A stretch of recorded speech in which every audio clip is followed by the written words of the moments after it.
Hello, everybody, and welcome to the Crypto Hipster Podcast. This is your host, Jamil Hassan, the Crypto Hipster, where I interview founders, entrepreneurs, executives, thought leaders, amazing people all around the world of crypto and blockchain. And I have an amazing guest today, and I'll tell you why. I collaborated with this man back in 2018, 17, and 18 during the ICO days. We're both holdovers from crypto of long ago. I'm looking forward to speaking with him today. I'm going to pronounce his name correctly, I hope. Mamadou Kwidjim Toure. Mamadou, welcome to the show.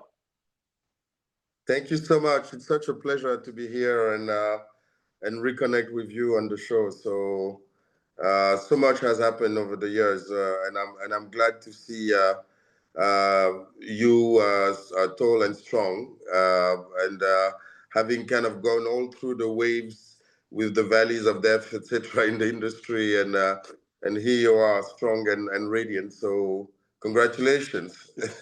Thank you. I don't know about tall. I'm 5'6". I don't know about tall, but everything else is good. Thank you. You're tall in spirit. Thank you. Yes, sir. Let's kick things off, and let me ask you first. What is your background, and is it a logical background for what you're doing now, and how the last 8 years have been for you? So.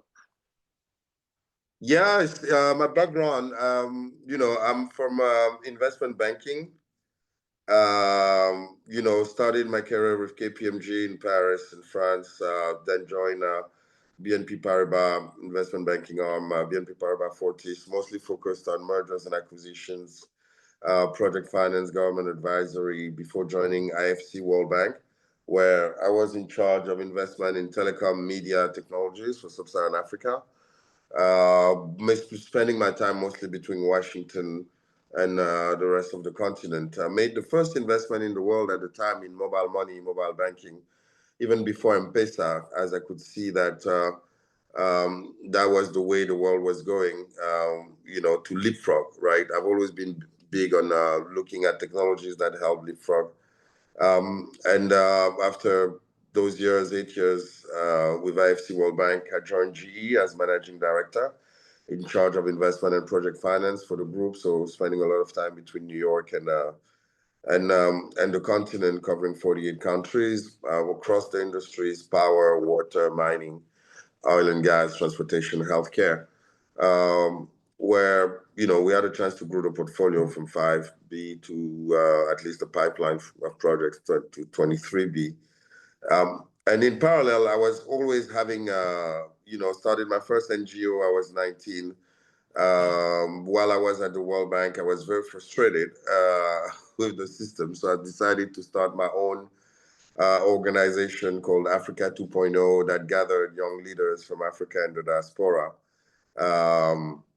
to come up with a vision from Africa. We were we had the support of great people like Nelson Mandela, Graça Machel, and a few other states. And the idea for me when I wanted to leave the corporate world, because I was kind of living this double life, investment banker during the day and social activist, if I may, right? Moonlighting. And the idea was, can't we find a way to kind of do business that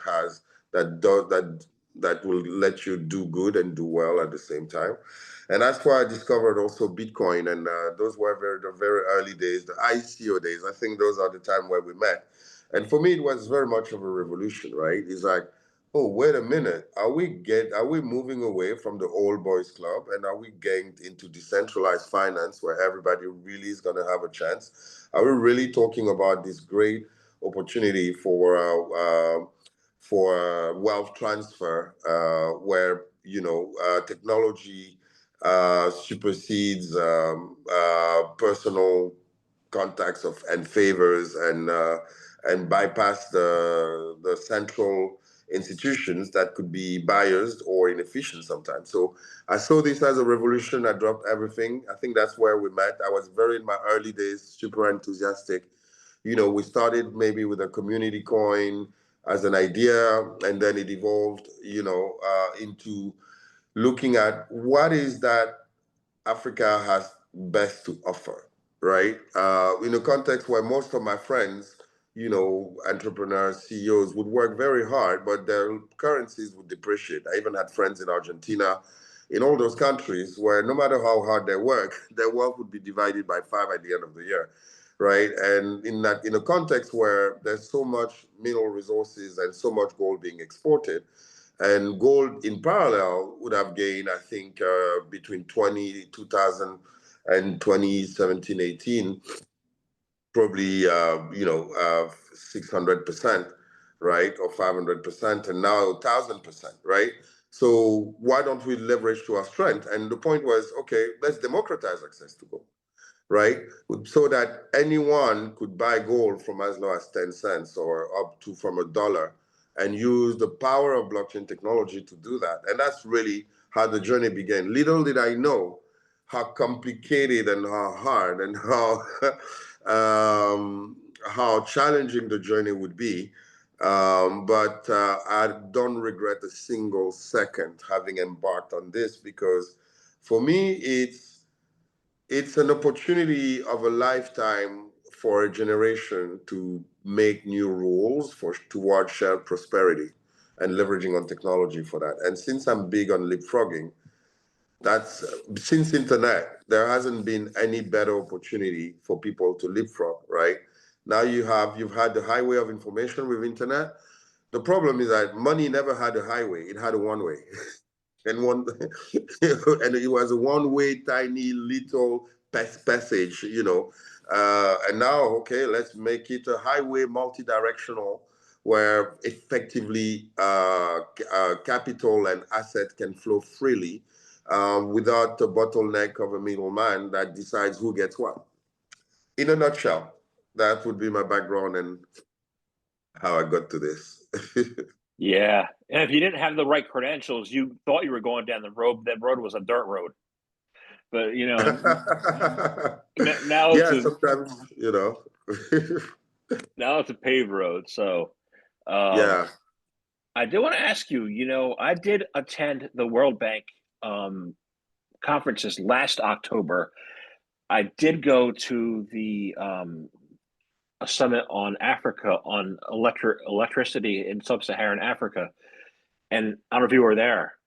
I was in the room. There were five foreign ministers speaking in front of the group, and I was right in the middle of the room, and I did not get I didn't realize they were all going to speak in French. So Oh, sorry. I sat in the room for 2 hours in the middle. I had no headphones. Like, why would I need headphones? I didn't understand a single word. So, Yeah. but I do digress. I want to find out what the Ubuntu tribe is all about. Including your purpose, your vision, your mission, and all that. No, I mean, your anecdote is actually pretty interesting, right? It really showed, I mean, you're kind of making reference to language, right?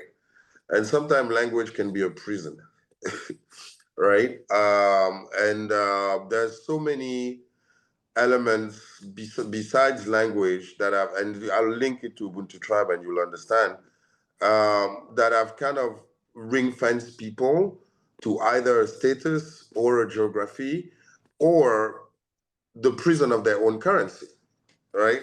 And you were talking about the francophone, etc. They have this CFA franc that basically any international transfer had to go to the French Treasury, right?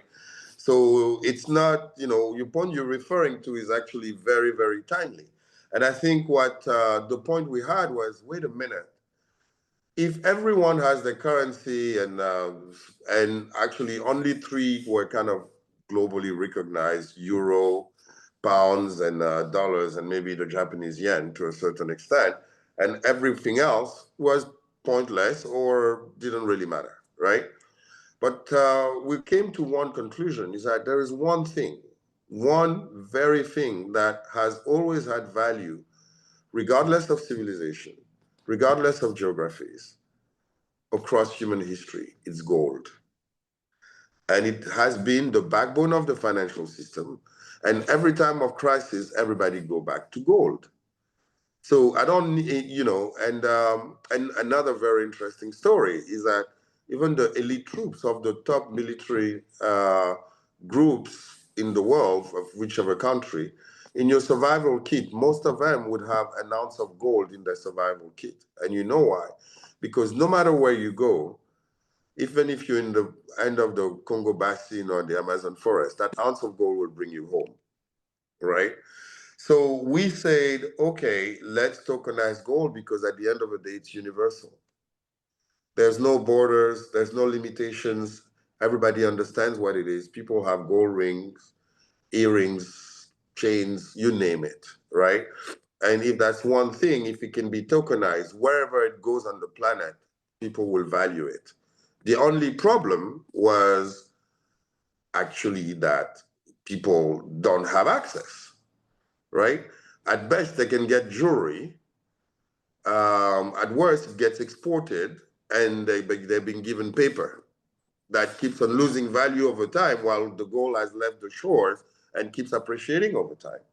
So that's why we said, okay, let's tokenize gold, but let's make it available at the lowest denomination for anyone to have a chance to participate as long as they have a mobile phone. Because by the moment you do that, you eliminate borders. You may not want CFA francs or Argentinian peso to be paid to you, but if somebody said, look, I'm going to send you gold, you'll think twice, right? It's not a currency, it's not a stable coin, let's call it, it's a gold-backed token, right? And in that sense, how do we create a unified environment where everybody has a chance to play within an asset that has never disappointed over the past centuries? That's how we came to this, right? And in a context where, if you look at Africa, I think 47, 46% of the global gold deposit actually it sits there on the continent. So what about tokenizing it, right? Even if it gets exported, what we have today, we have gold bullion in Zurich, Stuttgart, Copenhagen. We partnered also with the MCC in Dubai and Singapore Global Metal Exchange, so that your gold is sitting safe, and wherever you are in the world, you can buy a digital certificate of gold ownership at the minimal fractional value of $1, even less. The gold doesn't move, but the ownership gets transferred and the value gets shared. That's really the rationale for which we got into launching Gift Gold, which is our gold-backed token by Ubuntu Tribe. Great. So you launched Gift Gold. What I know what it is, makes sense. What does it enable that currently isn't enabled today? Think of this. Basic stuff, right? Take a case, you have a huge health problem, right? There is no doctor competent, let's say, for that specific heart disease or whatever, right? Let's think of a basic stuff like telemedicine, right? Now, you could access any doctor in the world by offering a gold-backed token, and they can save your life, right? Let's think of access to education. Let's think of remittance.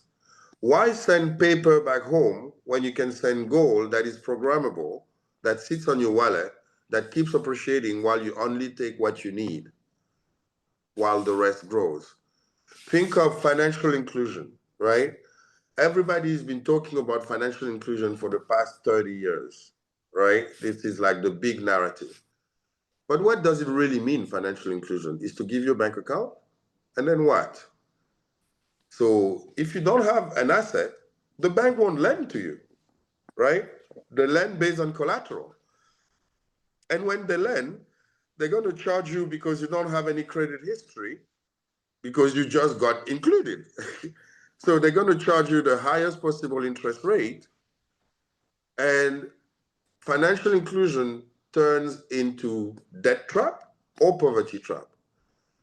And let's remember, finance is based on two key things: asymmetry of information and collateral. If you have an asset like a gold-backed token, the bank won't think twice. And I use DeFi. I don't need your credit history. I lock your asset, and you can borrow on the back of it to fund your small business, to expand. And guess what? This year alone, gold gained 40%, right? Over the past year, it gained 120%. So you could repay your debt twice without even needing the cash flow, right?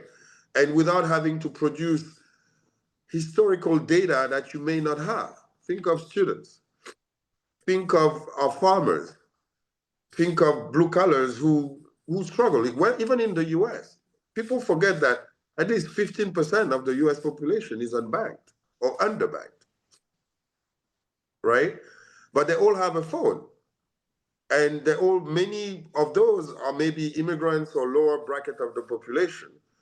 But from a phone, they can purchase gold. And you don't have to explain to them like you would need to explain Bitcoin, although Bitcoin has its own value, of course.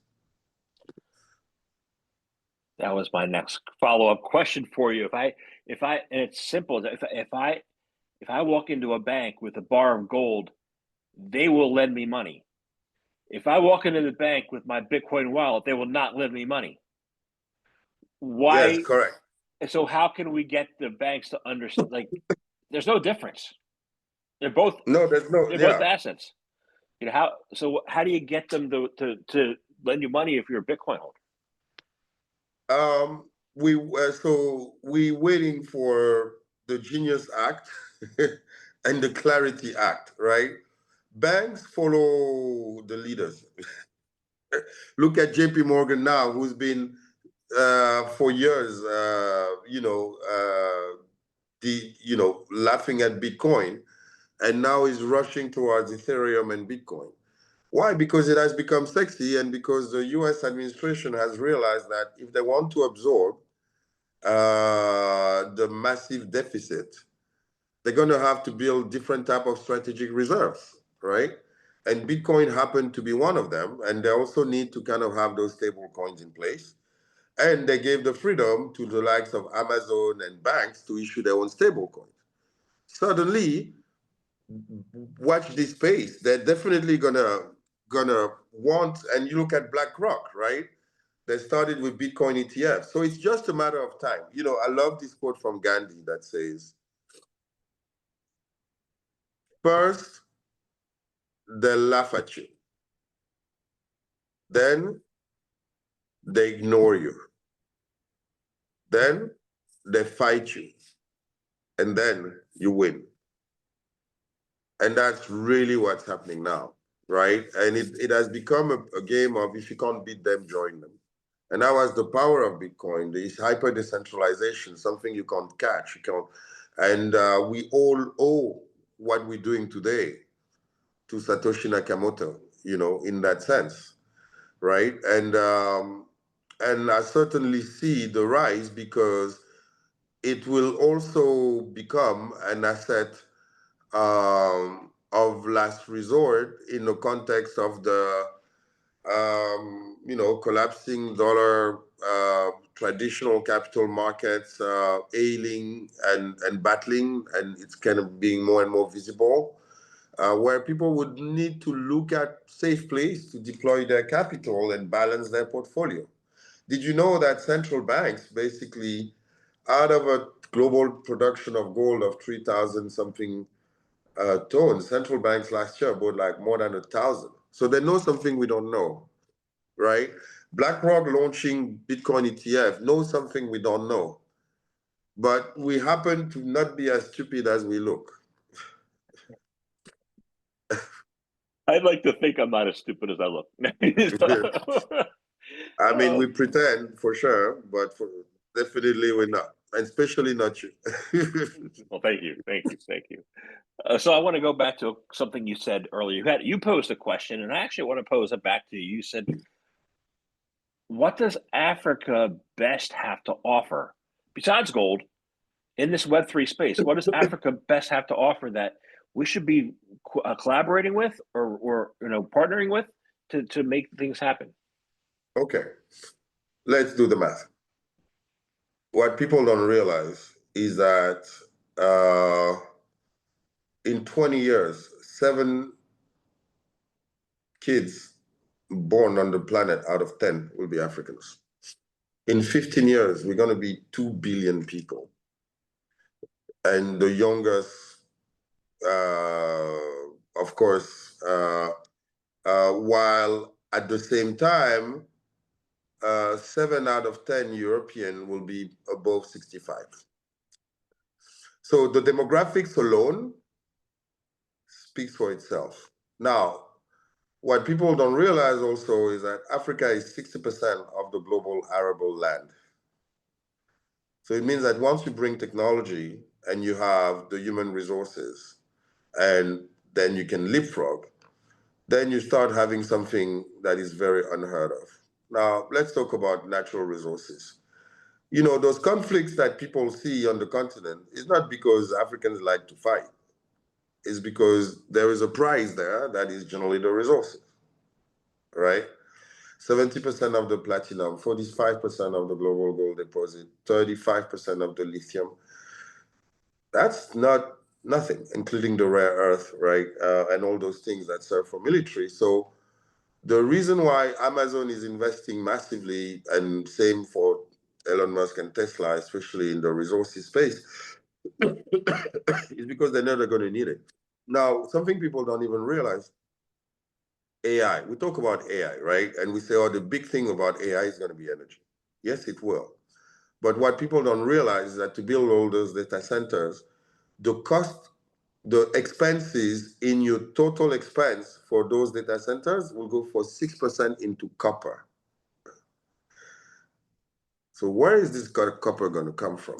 And now think of our model, which is tokenizing natural resources and commodities and making sure that, contrarily to what happened over the past decades, whether it's in Latin America, in Africa, in Southeast Asia, and so on, we fractionalize ownership so that there's a true shared prosperity as we enter this commodity super cycle, right? Now with AI, are you going to need to build schools? I don't think so, right? What you need is good connectivity and good electricity, right? But now you have very smart things. You have, Elon Musk, Starlink. You have, everyone is now putting so that every inch of the planet is covered, right? Energy, we have sun, so solar, decentralized. You have a lot of this distributed power that would actually address the problem. And that's what people fail to understand, is that the ingredients are actually gathered for a leapfrog like people have never seen before. What was really missing was the capital to fuel it, or the monetization of those assets, of those resources in a way that become democratized, where global and local investors can participate and get a piece of the pie and grow. Because now we also, as Ubuntu, we tokenize assets in ground, the rights to those assets in ground for future extraction. We don't just do gold tokens sitting in bullion vault. We're very advanced on some of those key minerals because we know that's the name of the game. I'm thinking here. You commoditize gold. Say you commoditize and fractionalize copper, access to diamonds, access to natural resources that the world needs. What now is possible for the average person, to do? Because they can get a piece of the resources they've been sitting in for generations. It changes everything. Did you know that lithium, I think over the past 4 or 5 years, gained 600%? Do you realize what difference it makes into somebody's life to even own $100 of savings of lithium and having it worth $600 a few years back later? It changes everything, right? And gold alone, like I told you, if you had bought $100,000 of gold in 2000, you would be sitting on $1.3 million today. Point is, the media don't discuss that. The finance world don't talk too much about it. You know why? Because if everybody starts and buy gold, then it won't be as cheap as it used to be. Or lithium or copper or anything like that. Something like that, indeed. Interesting.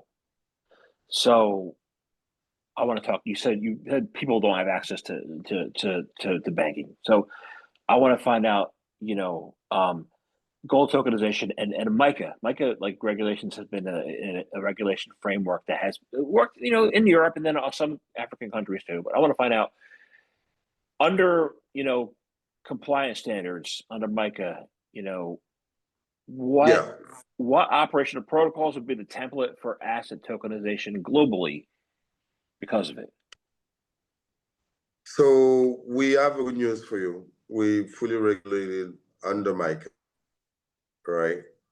We're one of the only gold-backed tokens that can proudly say so, right? And it took us quite a while to get there because, as you know, as people say, America innovates, Europe regulates, right? Many tried but didn't get there. Some got delisted, etc. But it gives us that stamp of approval at global level that we've been verified that customers' interests are protected and that we are compliant and so on. And for us, it was very important, right? Because you've been there probably longer in this space longer than me, and you know how complex it was to deal with compliance because there's always been this gray area. And of course, you saw in the previous administration the witch hunt that in many cases was very arbitrary. So we didn't want to leave anything to chance. And we also believe that our customers deserve access to a product that has been checked, to processes that have been verified, and to a customer care approach that takes their interest and that protect them from any possible risk. And we did it. We as much of a rebel that we are, we also understand the value of regulation. You've seen so many rug pulls. You've seen so many scams, right? And for us and we didn't want to fall into that trap of pump and dump. And many like you and I got into this space because we believed in what the industry stands for. We believe in how blockchain can effectively change people's lives. And then there was a second wave of people who saw great opportunity to be rich fast and disappear, right? But some of us have stuck to, and that's why it took us so long, by the way. Because when you want to do things right, you can't take shortcuts, right? And of course, and we also build supply chains and all those things.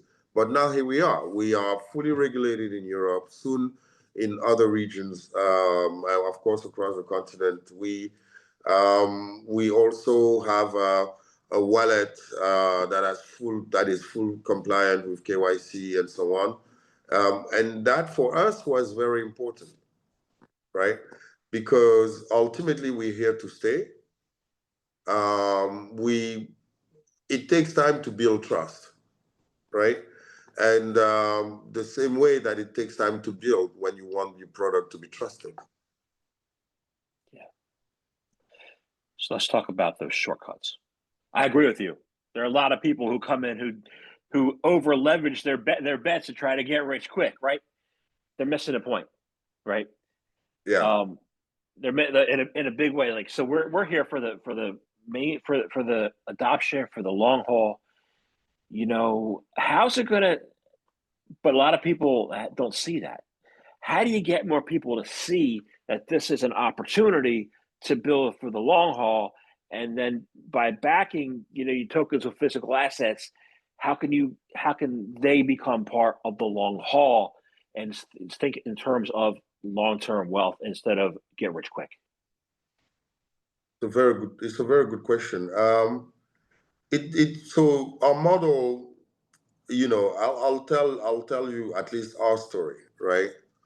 2-3 years ago, before Terra Luna and FTX, etc., everywhere we would go and say, "Oh yes, we have this gold-backed token," people would laugh at us and say, "Oh yeah, but we're looking for 100x, 50x, and you're coming with gold like 10% or 20% per year. I mean, come on, bro, stay home, right?" And I stuck the course because at the end of the day, think of this. How many of us were there in 2018, 2017, strong believers? Not many have lasted, right? And those who are here for a quick buck finally disappear, right? Unfortunately, they tarnish the image, right?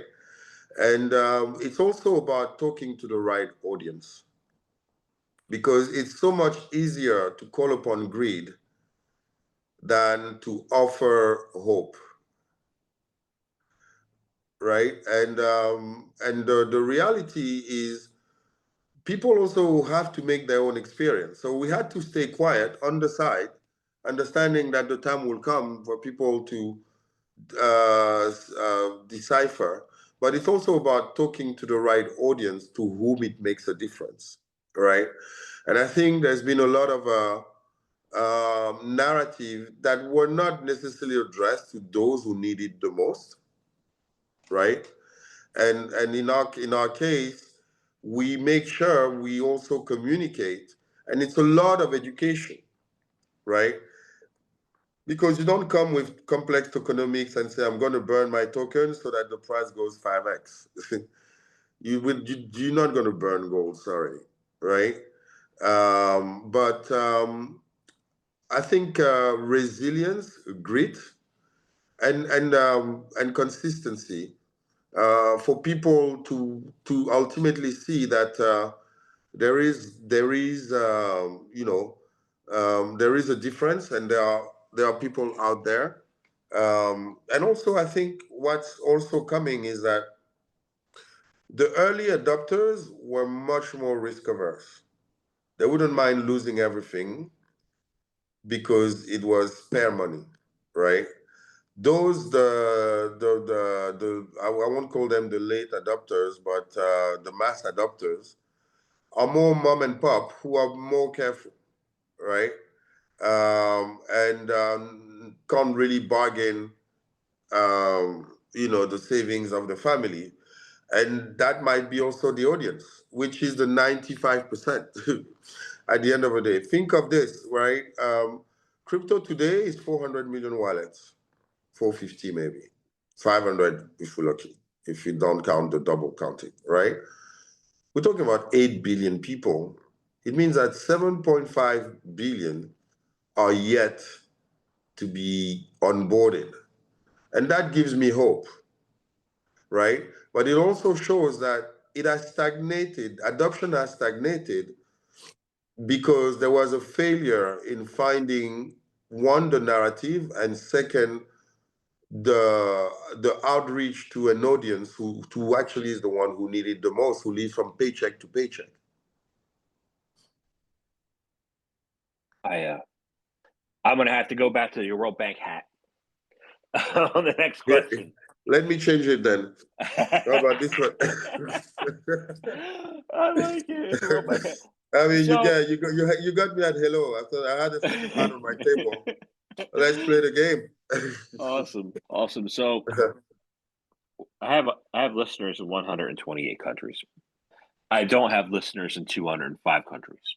I would love to get the other 75 on board. But with the World Bank saying those 75, the people in the 75 countries, they still don't have access to banking or to anything.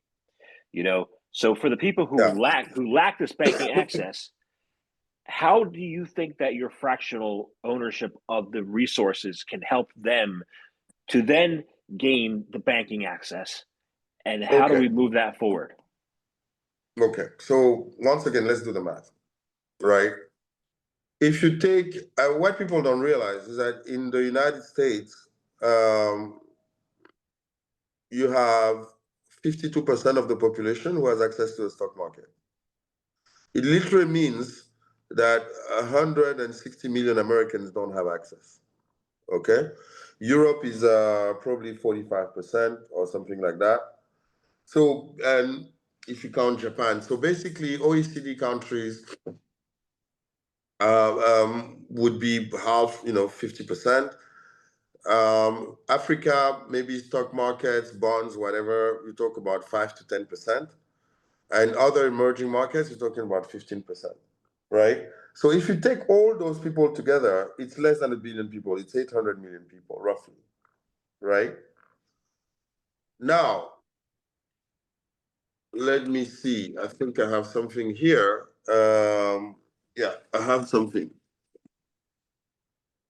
5.6 billion people have a mobile phone. That's where the game is changed.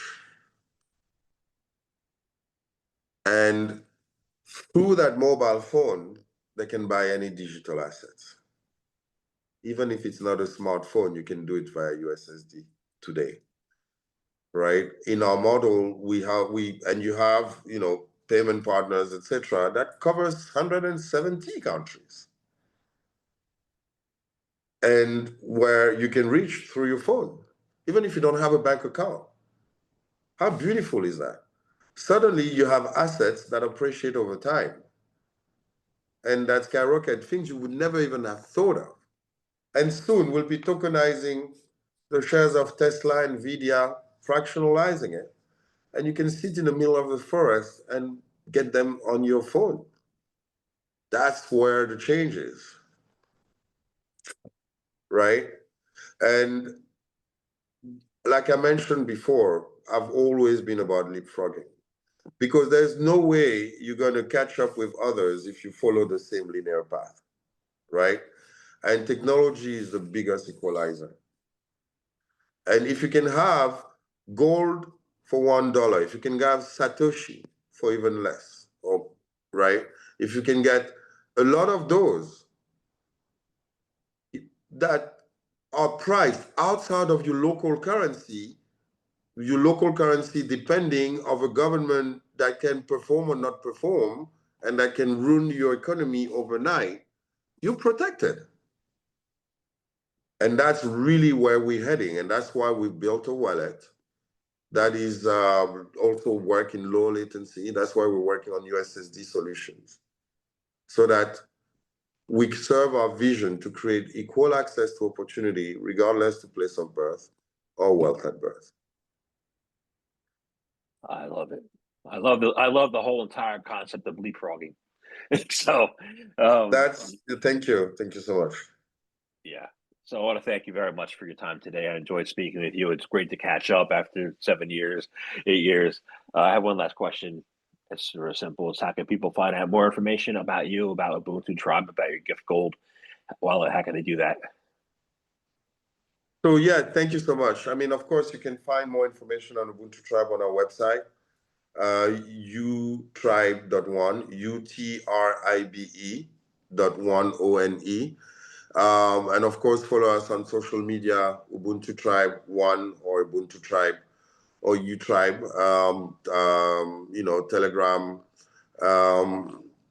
X, Insta, LinkedIn, and so on. So please visit our website. There's so much to learn. We just released something that will we thought would really help people understand where the world is going and what gold is going to play. It's our Gold for All report. We launched it actually on 9 September this year on Times Square. It was a huge success. And we even had interviews of people on Wall Street and on Times Square. And it's very interesting to see how the world is reacting. It has had a lot of downloads. And our Give Gold is listed. You can find it on Bitmart, on CoinStore. We're also listed on CoinGecko, soon to be CoinMarketCap, and more exchanges will be onboarding. So we're very excited. We want to build this movement, and you're definitely part of it, and this community where we unlock people's potential by set them free financially so that they can move up the Maslow pyramid. Awesome. Thank you very much for your time today. Thank you for your time, and thank you for having me. Really appreciate it.